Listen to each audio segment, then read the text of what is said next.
Assalamualaikum warahmatullahi wabarakatuh. Kami dari kelompok 5 akan membahas tentang pertumbuhan ekonomi dan perdagangan internasional. Sebelum kami menjelaskan hasil diskusi kami akan memperkenalkan diri kami terlebih dahulu. Dengan saya yang pertama adalah Hana Wijayanti, dan yang kedua adalah teman saya Hilyatul Kholbi, dan yang ketiga adalah Linda Agustin, yang terakhir adalah Mairina Dewi. Kelompok 5 akan membahas tentang pengertian faktor produksi, jenis-jenis faktor produksi, pertumbuhan faktor produksi itu sendiri, pengaruh kemajuan teknologi terhadap pertumbuhan ekonomi, pertumbuhan dan perdagangan ekonomi di negara kecil, dan yang terakhir adalah pertumbuhan dan perdagangan ekonomi di negara besar. Pertama-tama, saya akan menjelaskan tentang faktor produksi. Apa sih yang dimaksud dengan faktor produksi? Faktor produksi adalah factor of production adalah input-input yang digunakan untuk menghasilkan suatu barang atau jasa. Ada 3 faktor produksi dalam ekonomi, yaitu yang pertama adalah pekerja, lahan atau tanah, dan yang terakhir adalah pemegang modal. Selanjutnya, seperti tadi yang sudah saya jelaskan tentang jenis-jenis faktor produksi, di sini saya akan menjelaskan lebih detail dari jenis-jenis faktor produksi itu sendiri. Untuk yang pertama adalah faktor sumber daya alam atau fisik. Sumber daya alam adalah faktor produksi yang bersumber dari kekayaan alam itu sendiri.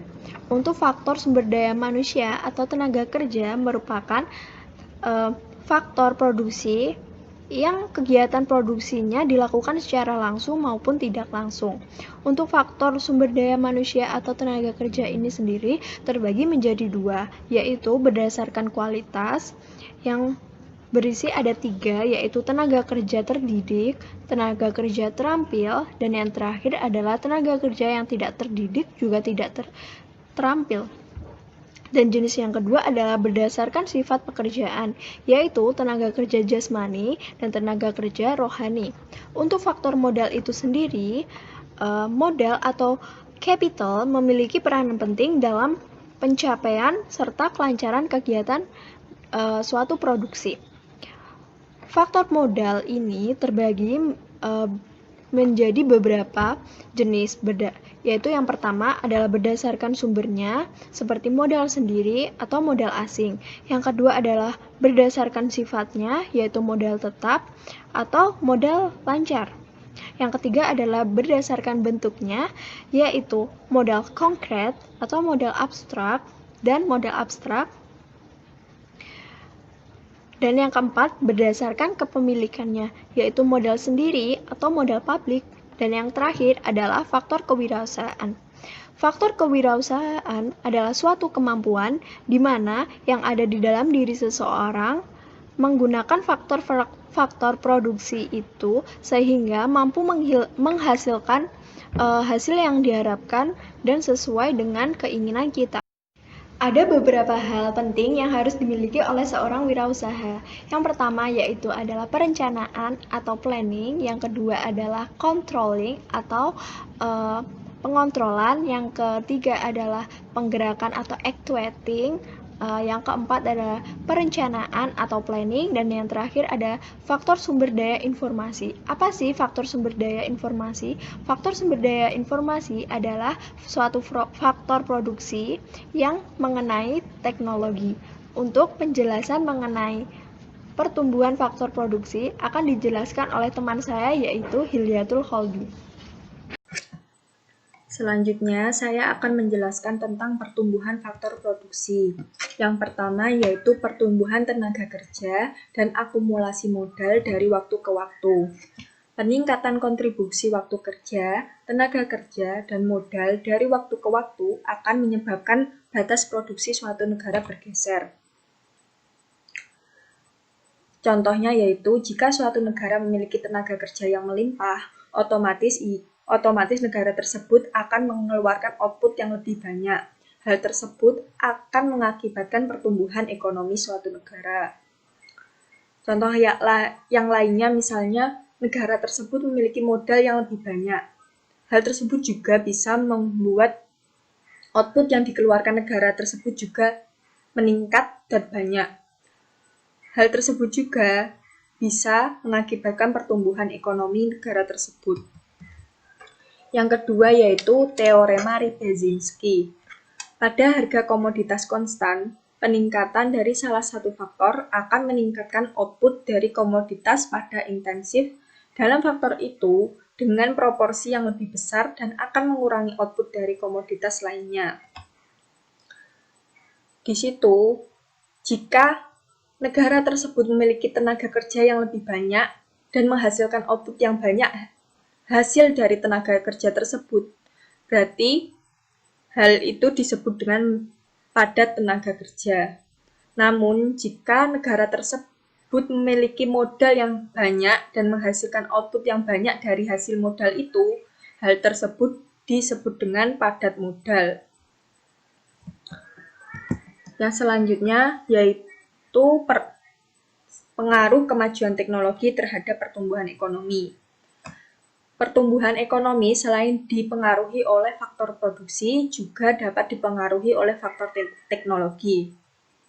Meskipun negara tersebut memiliki faktor produksi yang bersifat konstan, namun jika teknologi dalam negara tersebut maju, maka hal itu akan mempengaruhi atau meningkatkan pertumbuhan ekonomi. Kemajuan teknologi sendiri dibagi menjadi 3 macam. Yang pertama yaitu kemajuan teknologi netral. Di sini, negara tidak melakukan penghematan tenaga kerja, namun juga tidak melakukan penghematan modal. Jadi keduanya bersifat netral. Yang kedua yaitu kemajuan teknologi hemat tenaga kerja.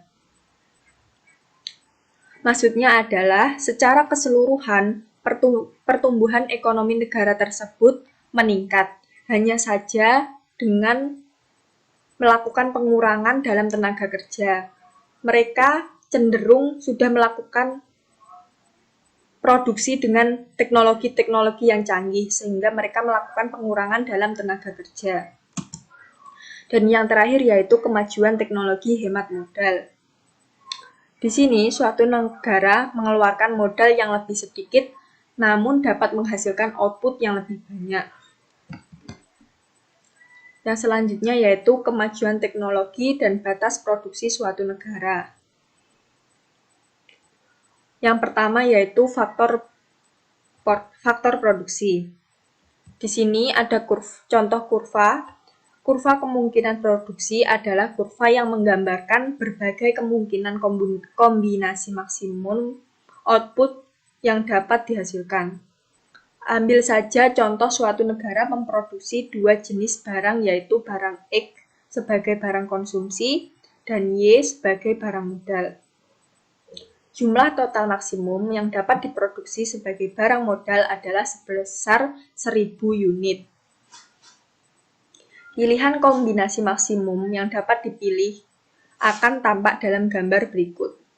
Di atas, di gambar ini, sepanjang kurva PPC, jumlah produksi maksimum yaitu 1000 unit dengan asumsi sebagai berikut. Asumsi yang pertama yaitu, jika suatu negara memilih kombinasi di titik A, artinya ia memilih kombinasi maksimum 1000 unit yang terdiri dari 300 barang Y dan barang X sebanyak 700. Kemudian kombinasi yang kedua, jika ia memilih kombinasi di titik B, berarti ia memilih kombinasi maksimum yang terdiri atas barang Y sebanyak 100 dan barang X sebanyak 900. Sepanjang kurva PPC, kombinasinya maksimum yaitu 1000 unit. Kemudian selanjutnya yaitu bergesernya kurva PPC ke kanan ini, berarti perekonomian mengalami pertumbuhan. Hal ini bisa terjadi apabila pertumbuhan ekonomi diukur dengan jumlah hasil produksi.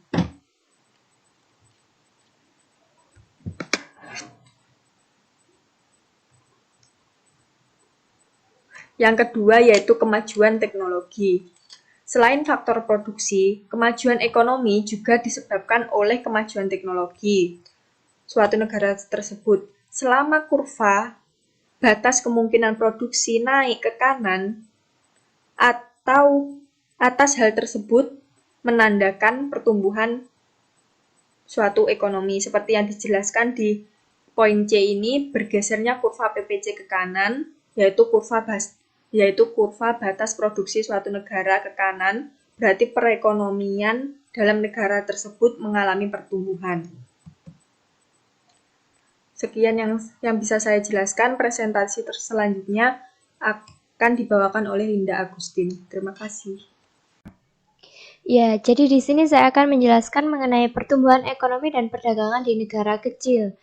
Nah, di sini besar kecilnya negara bukan karena letak geografisnya, namun dilihat bagaimana negara tersebut bisa mempengaruhi perekonomian dunia. Contohnya, Jepang. Secara letak geografis, Jepang dikategorikan negara kecil, namun dari segi perekonomian, karena sangat mempengaruhi dunia, Jepang bisa disebut juga dengan negara besar.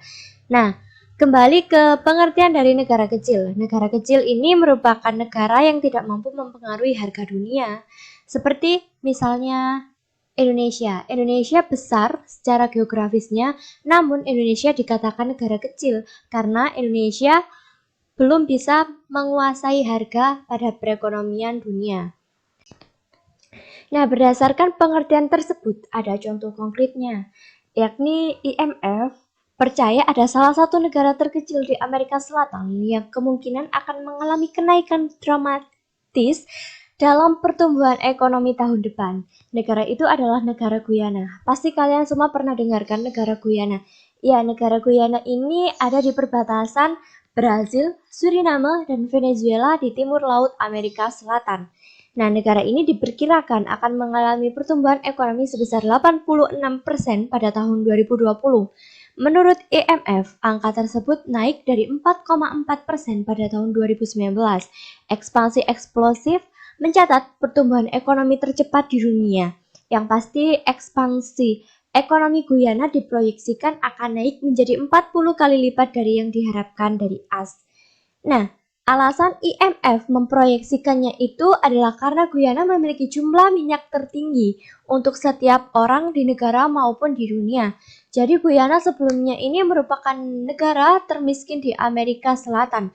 Akan tetapi predikat termiskinnya tersebut hilang setelah negara itu menemukan sebuah ladang minyak terbesar di dunia. Rencananya produksi minyak akan dimulai tahun 2020. Perusahaan minyak asal AS mengatakan telah menemukan lebih dari 5,5 miliar barel minyak di perairan negeri itu. Dengan penemuan minyak itu, Guyana akan menjadi negara kaya. Bahkan, Guyana diprediksikan akan menjadi negara terkaya di dunia. Jadi sekarang kita lanjut ke pengaruh pertumbuhan terhadap perdagangan. Nah, pertumbuhan faktor dan kemajuan teknis punya pengaruh dan pergeseran batas produksi suatu negara. Volume perdagangan tergantung pada tingkat output dari komoditas dan yang diekspor dan diimpor suatu negara. Dari situlah pendapatan nasional berkembang melalui pertumbuhan dan perdagangan. Jadi pertumbuhan cenderung mengarah pada tingkat yang lebih besar dari proporsional dengan perdagangan dan dikatakan sebagai pro-perdagangan. Jika tidak, maka dikatakan sebagai anti-perdagangan. Pengaruh pertumbuhan terhadap perdagangan dan kesejahteraan akan bervariasi dari kasus ke kasus. Yang sudah disebutkan tadi, kasus negara kecil. Sekarang ke kasus negara besar yang akan disampaikan rekan saya, Meirina. Oke, selanjutnya saya Meirina akan melanjutkan materi dari Linda, yaitu tentang kemajuan teknis, perdagangan, dan kesejahteraan. Yang pertama, bahwa kemajuan teknis netral pada tingkat yang sama dalam produksi dua komoditas mengarah ke ekspansi proporsional dan output dari kedua komoditas pada harga komoditas relatif konstan.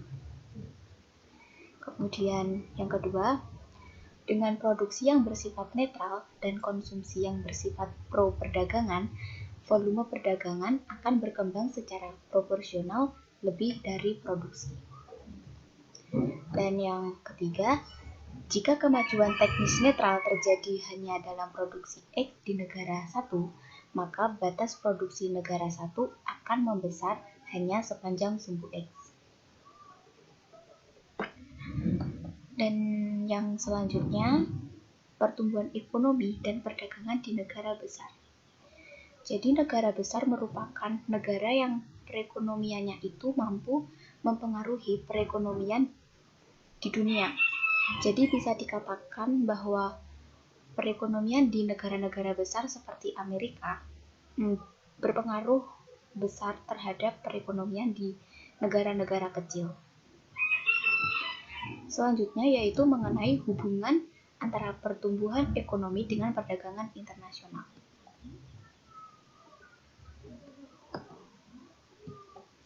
Salvador menyatakan bahwa perdagangan dapat menjadi mesin bagi pertumbuhan. Jika aktivitas perdagangan internasional adalah ekspor dan impor, maka salah satu dari komponen tersebut adalah kedua-duanya dapat menjadi motor penggerak bagi pertumbuhan. Bagi sebuah bangsa dan negara, pencapaian tingkat pertumbuhan ekonomi seperti yang direncanakan atau diperkirakan keberhasilan mengurangi akan pengangguran dan menciptakan stabilisasi inflasi merupakan suatu ukuran keberhasilan kebijakan dalam perekonomian negara tersebut. Oleh karena itu, maka negara-negara berusaha untuk mencapai tingkat pertumbuhan ekonomi yang optimal dengan cara melakukan berbagai kebijakan dalam perekonomian. Dalam rangka pencapaian tingkat pertumbuhan ekonomi yang diinginkan, tentunya akan ada sektor-sektor yang akan menjadi motor penggerak bagi pertumbuhan ekonomi. Ada beberapa hal atau komponen pembentuk Gross Domestic Product atau GDP yang dapat menjadi motor penggerak bagi pertumbuhan ekonomi atau peningkatan GDP. Oleh karena itu, kebijakan-kebijakan yang diambil oleh pemerintah suatu negara tentunya diupayakan untuk menciptakan situasi dan kondisi yang mampu membuat beberapa hal atau komponen yang diyakini dapat menjadi motor penggerak bagi peningkatan GDP, mencapai kondisi optimal sehingga pertumbuhan ekonomi yang diinginkan dapat dicapai.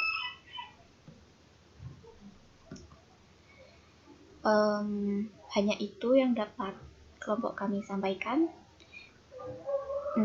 Terima kasih dan wassalamualaikum warahmatullahi wabarakatuh.